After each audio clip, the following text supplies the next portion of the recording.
Hi friends, welcome to వినతి Vijay vlogs. ఈరోజు మనం గోరుచిక్కుడు పులుసు కూర మా చిత్తూరు స్టైల్లో ఏ విధంగా చేసుకుంటామో చూద్దాం. ముందుగా గోరుచిక్కుడు పల్లీలు కుక్కర్లో వేసి సాల్ట్ వేసి ఉడకబెట్టుకోవాలా. ఇప్పుడు 3 స్పూన్ల పల్లీలు 1 స్పూన్ నువ్వులు వేయించి పక్కన పెట్టుకోవాలా. తర్వాత ఉల్లిపాయ టమాటో కట్ చేసి పక్కన పెట్టుకోవాలా. తర్వాత వెల్లుల్లి, కారం, పసుపు, కరివేపాకు పక్కన పెట్టుకోవాలా. తర్వాత నిమ్మకాయ సైజ్ అంత చింతపండు నానబెట్టి పక్కన పెట్టుకోవాలా. ఇందులో వేసే పల్లీలు పచ్చి పల్లీలు అయితే చాలా టేస్టీగా ఉంటాయి. లేదు మామూలు పల్లీలనైనా ముందు రోజు నైట్ కానీ లేదా 1 గంట ముందు కానీ నానబెట్టి తీసుకుంటే చాలా బాగుంటాయి. ఇప్పుడు కడాయి పెట్టి అందులో ఆయిల్ వేసి బాగా వేడెక్కాక పోపు దినుసులు వేయాల. పోపు దినుసులు వేగిన తర్వాత కరివేపాకు వేయాల.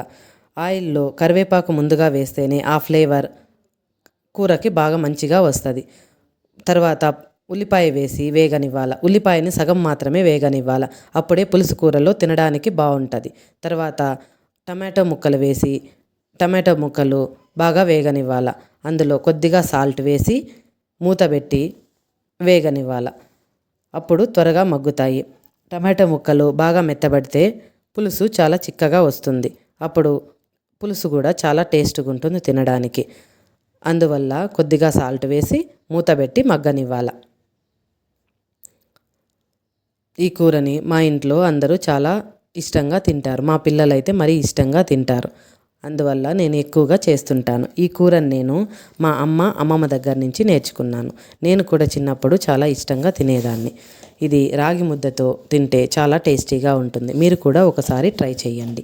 ఇప్పుడు వెల్లుల్లి దంచి వేసుకోవాలా. వెల్లుల్లి వేసే క్లిప్ మిస్ అయ్యింది, మీరు వేసుకోండి. తర్వాత పసుపు వేసి బాగా కలపాల.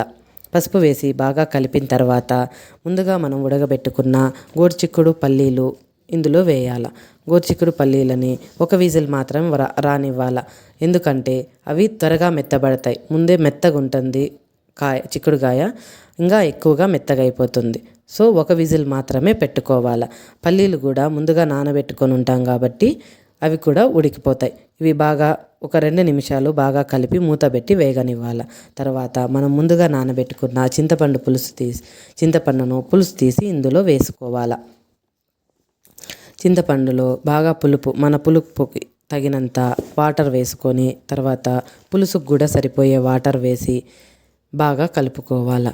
ఎందుకంటే మళ్ళీ మనం పల్లీలు నువ్వులు పౌడర్ కూడా ఇందులో వేస్తాం. దానికి సరిపోయేలాగా వాటర్ వేసుకొని కలుపుకోవాలి. తర్వాత సాల్ట్ కూడా వేసుకోవాలి. మనం ఆల్రెడీ చిక్కుడుకాయలో వేసి ఉడికిచ్చాం కాబట్టి ఇప్పుడు సాల్ట్ కొద్దిగా వేసుకోవాలి. టమాటో వేగేటప్పుడు కూడా సాల్ట్ వేసాము, సో దాన్ని చూసుకొని వేసుకోవాలి. తర్వాత ఇప్పుడు దానికి వాటరు మన పులుసుకు సరిపోయేలాగా వాటర్ ఎంత కావాలో అంత వేయాలి. అది వేసిన తర్వాత మూత పెట్టి ఒక 2 నిమిషాలు ఉడికించాలి. అప్పుడు ఇలా ఉడికిస్తే ఆ పులుసు అంతా కాయకు పడుతుంది. తర్వాత మిక్సీ జార్ తీసుకొని నువ్వులు పల్లీలను వేసి కారం వేసి కోర్సుగా గ్రైండ్ చేయాలి. అది మరీ కోర్సుగా కాకుండా మరీ ఫైన్గా కాకుండా మీడియంగా గ్రైండ్ చేసుకోవాలి.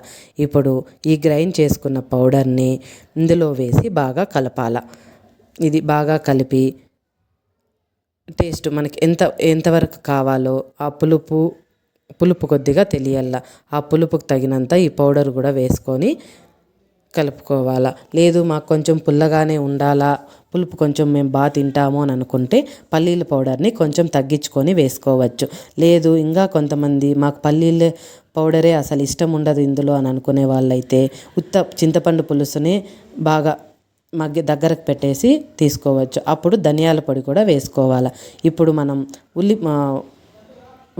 పల్లీలు వేసాం కాబట్టి ఇందులో ధనియాల పొడి వేసుకోకూడదు. పల్లీలు వేయకపోతే ధనియాల పొడి కూడా వేసుకొని బాగా దగ్గరకు అయ్యేలాగా పులుసుని చేసుకోవాలా. అట్లయితే పల్లీలు వేస్తే కొంచెం చిక్కగా వస్తుంది పులుసు. లేకపోతే ధనియాల పొడినే వేసినామంటే కొంచెం పలచగా ఉంటుంది, అయినా కూడా ఆ టేస్ట్ కూడా బాగుంటుంది తినడానికి. సో మూత పెట్టి 8 నుంచి 10 నిమిషాలు బాగా ఉడికించుకోవాలి. అప్పుడు పులుసు అంతా బాగా దగ్గరకు వచ్చి ఆయిల్ అంతా పైకి సపరేట్ అయి ఉంటుంది. ఆయిల్ బాగా సపరేట్ అయితే ఇది బాగా ఉడికిపోయిందని అర్థము. అప్పుడు స్టవ్ ఆపేసి పక్కకు దింపుకోవాలి.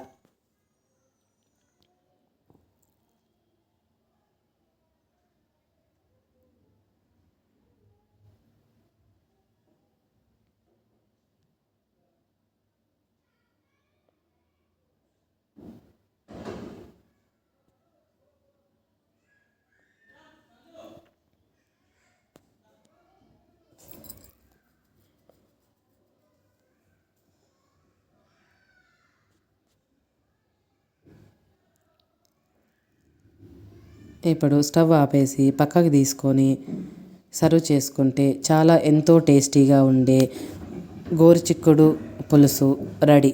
ఇది వేడి వేడి సంగటి మేము మా పక్క సంగటి అంటాము, కొంతమంది రాగి ముద్ద అని కూడా అంటారు. రాగి ముద్దలోకి చాలా టేస్టీగా ఉంటుంది. మీరు ఒకసారి ట్రై చేయండి ఫ్రెండ్స్. ఎంతో టేస్టీగా ఎంతో ఎమ్మీగా ఉంటుంది. మీరు ఒకసారి తిన్నారంటే మళ్ళీ తినాలనిపిస్తుంది మీకు. ఈ విధంగా సర్వ్ చేసుకుంటే ఎంతో టేస్టీ అయిన గోరుచిక్కుడు పులుసు ready.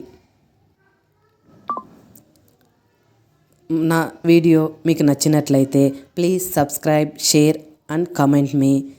Thank you for watching my video.